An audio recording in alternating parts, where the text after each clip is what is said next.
নমস্কার, দেখছেন talk to Bangla. আমি অভিষেক রয়েছে আপনাদের সাথে। এই মুহূর্তে যে খবর নিয়ে উপস্থিত হয়েছে, রাহুল গান্ধী এবং মল্লিকার্জুন খাড়গে লোকসভা এবং রাজ্যসভার দুই বিরোধী দলনেতা একত্রে তারা কিন্তু সরাসরি চিঠি পাঠালেন এবার দেশের প্রধানমন্ত্রীকে। এবং অবশ্যই এই মুহূর্তে সেই প্রেক্ষাপটটা গুরুত্বপূর্ণ, তার কারণ একদম রাম মন্দির চুরি সেটাকে নিয়ে আপনি ব্যবস্থা নিন, এই ধরনের চিঠি একটা সরাসরি গেল।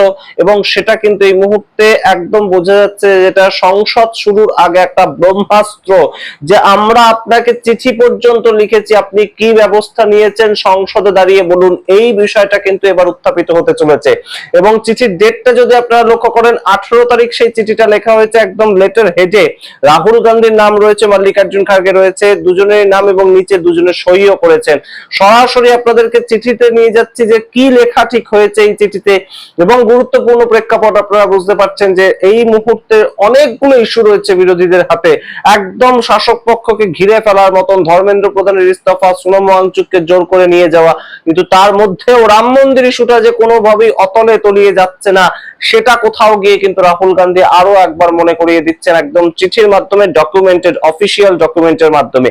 অত্যন্ত কড়া ভাষায় লিখেছেন এই চিঠি তিনি। প্রথমেই বলছেন, honourable prime minister, you are aware of the theft of thousands of crores in the Sri Ram Janmabhoomi Tirthakshetra Trust. Lakhs of devotees who donated their hard-earned money with faith, devotion and trust are feeling betrayed by the theft. একদম theft কথাটা use করা হয়েছে, যে চুরি হয়েছে। তাতে লক্ষ লক্ষ মানুষজন যারা টাকা দিয়েছিলেন, তাতে লক্ষ লক্ষ মানুষজন যারা তাদের নিজেদের বিশ্বাসে টাকাটা দিয়েছিলেন রামলালাকে উদ্দেশ্য করে, সেখানে তারা একদম বিশ্বাসঘাতকতা একদম ফিল করছেন। সেই কথাটা লেখা হয়েছে। তারপর আপনারা আরো শুনলে অবাক হবেন। You announce the formation of the trust in Parliament on directions of the Supreme Court, but its members have been solely appointed by your government. It is public knowledge that the members of the trust are affiliated with the RSS and VHP and its affiliates. Its disgraced former General Secretary was also your close associate. অর্থাৎ চম্পত রায়ের নাম না করে কোথাও গিয়ে সরাসরি কিন্তু এই মুহূর্তে বলা হচ্ছে যে আপনি তো সুপ্রিম কোর্টের নির্দেশ অনুযায়ী 2020 সালে যখন DY চন্দ্রচূড় তিনি প্রাক্তন প্রধান বিচারপতি ছিলেন, তখন তো তিনি যখন নির্দেশটা দিলেন, আপনি সংসদে দাঁড়িয়ে এই রাম মন্দির ফরমেশনের কথাটা বলেছিলেন। এবং তার পরবর্তীতে যারা অ্যাপয়েন্টেড হয়েছিল এই ট্রাস্টের সঙ্গে যুক্ত, তারা তো একদম সরাসরি RSS এর লোকজন ছিল, বিশ্ব হিন্দু পরিষদের লোকজন ছিল, এবং তার চারপাশে যারা থাকতো তাদের লোকজন ছিল। এবং মূলত যিনি একদম নামটা উঠে এসেছে, জেনারেল সেক্রেটারি ছিলেন এত বছর ধরে চম্পত রায়, তিনিও তো সরাসরি আপনার ক্লোজ অ্যাসোসিয়েট ছিলেন। অনেক বিজেপিকে আপনারা বলতে শুনবেন যে ওটা তো বিশ্ব হিন্দু পরিষদের নেতা, তাদের সঙ্গে আমাদের কোনো সম্পর্ক নেই, ওটা বিশ্ব হিন্দু পরিষদের নেতা, RSS এর সঙ্গে তার কোনো সম্পর্ক নেই। কিন্তু এবারে একদম সরাসরি দেশের বিরোধী দল নেতা কিন্তু এই কথাটা মনে করিয়ে দিচ্ছেন যে দেশের প্রধানমন্ত্রী, তার সঙ্গে এই চম্পত রায়ের কিংবা অনিল মিশ্রা কিংবা গোপাল রাও তাদের অবশ্যই ঘনিষ্ঠ সম্পর্ক ছিল। এবং সেটা কোথাও গিয়ে তিনি একদম সরাসরি অ্যাপয়েন্টমেন্টটা যে হয়েছিল তাদের, সেটার কথা তিনি ঘোষণা করেছিলেন সংসদে দাঁড়িয়ে। তারপরে আরো গভীরে গিয়ে তিনি কথা বলছেন, your silence now in the face of such a crime is unacceptable. It's your duty accountability and restitution. We urge you to immediately order an independent and comprehensive investigation into the financial affairs of the trust, including the handling of all offering, including cash, gold, silver. The finding and the trust accounts should be made to public so that every devotee knows their offerings have been utilized.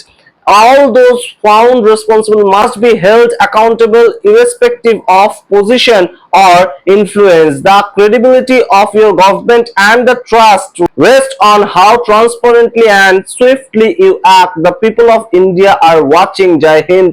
অত্যন্ত অত্যন্ত গুরুত্বপূর্ণ কিছু কথা। The people of India are watching, একদম সরাসরি তিনি বলে দিয়েছেন যে এই যে ট্রাস্টে চুরি হয়েছে, সেটাতে গোল্ড চুরি হয়েছে, সেটাতে সিলভার চুরি হয়েছে, সেটাতে টাকা চুরি হয়েছে, এবং প্রত্যেকের জানার অধিকার রয়েছে সেখানে তদন্তটা কিভাবে হচ্ছে। আপনাদেরকে এর আগে আমরা জানিয়েছিলাম যে রামচরিত মানস, এক IAS অফিসার, তার সামগ্রিক তার পরিবারের সমস্ত টাকা খরচ করে তিনি একটা রামচরিত মানস বানিয়েছিলেন, এবং সেখানে 800 গ্রাম সোনা ছিল। তো সেই রামচরিত মানুষটা পরবর্তীতে আর পাওয়া যায়নি এবং তিনি বারংবার চম্পত রায়ের সঙ্গে দেখা করেছেন, কথা বলেছেন, হোয়াটসঅ্যাপ করেছেন, চিঠি পর্যন্ত লিখেছেন, কোনো ধরনের কোনো উত্তর আসেনি।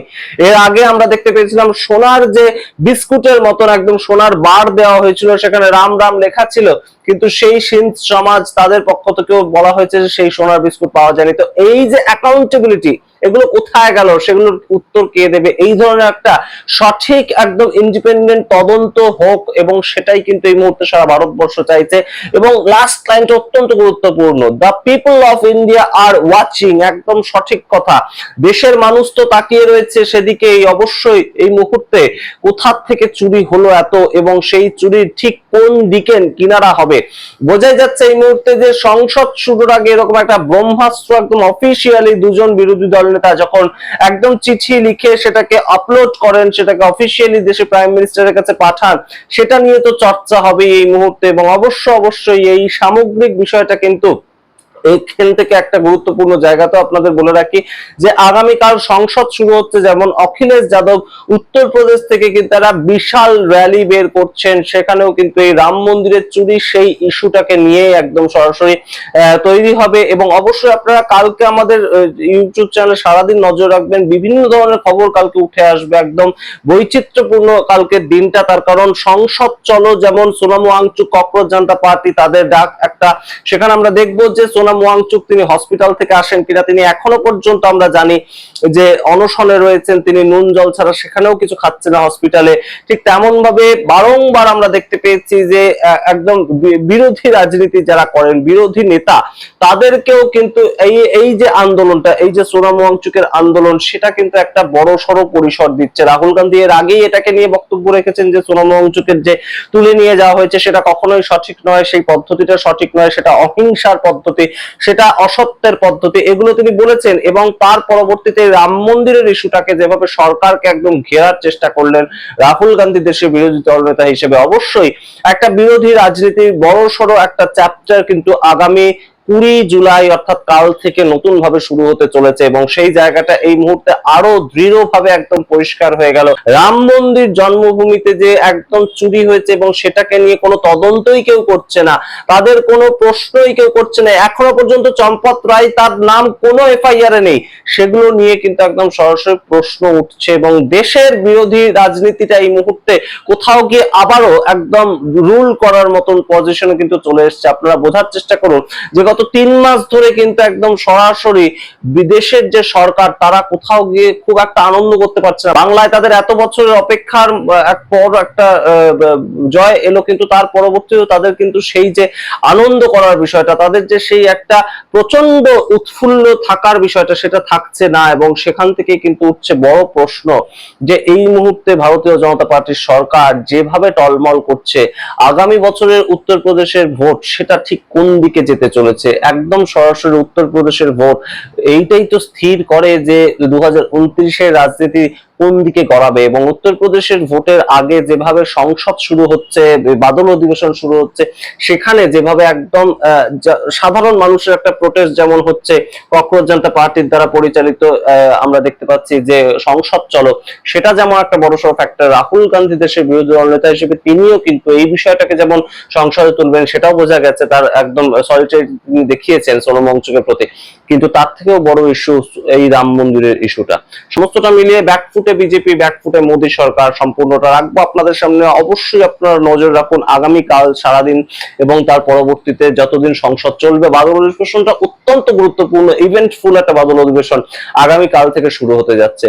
আপনাদের সামনে প্রতি মুহূর্তের আপডেট আমরা তুলে ধরবো। প্রত্যেকবার যেমন সংসদ দেখেন আমাদের মাধ্যমে, আপনারা সংসদ একদম পর্যবেক্ষণ করেন, সেরকম ভাবে কাল থেকেও আপনারা নজর রাখুন আমাদের পর্দায়। এবং অবশ্যই সম্পূর্ণ এই চিঠির কতটা অভিঘাত গিয়ে সংসদে পড়বে, আপনারা কি মনে করেন কমেন্ট বক্সে কমেন্ট করতে ভুলবেন না। দেখতে রাখুন টক টু বাংলা, অবশ্যই টক টু বাংলা ইউটিউব চ্যানেলকে সাবস্ক্রাইব করতে ভুলবেন না। অবশ্যই ধন্যবাদ।